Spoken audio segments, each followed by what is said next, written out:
নদীকে দূষণের হাত থেকে বাঁচাতে কার্যকর পদক্ষেপ নেওয়ার বিকল্প নেই বলে জানিয়েছেন স্থানীয় সরকার মন্ত্রী মির্জা ফখরুল ইসলাম আলমগীর। সকালে জনস্বাস্থ্য প্রকৌশল অধিদপ্তরে বিশ্ব পানি দিবসের আলোচনা সভায় একথা বলেন তিনি।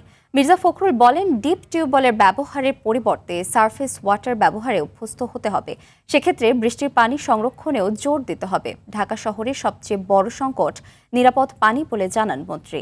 এ সময় পুরনো চিন্তা বাদ দিয়ে বাংলাদেশকে বাঁচাতে নতুনভাবে ভাবার আহ্বান জানান মির্জা ফখরুল।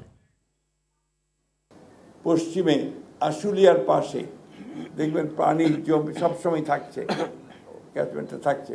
এখানে বৃষ্টির পানিকে ধরে রাখার জন্যে আমরা যদি সেই প্রজেক্টে যাই এবং সেখান থেকে পানি সরবরাহ করি, তাহলে আমরা কিন্তু অনেকটা লাভবান হব বলে আমি মনে করি।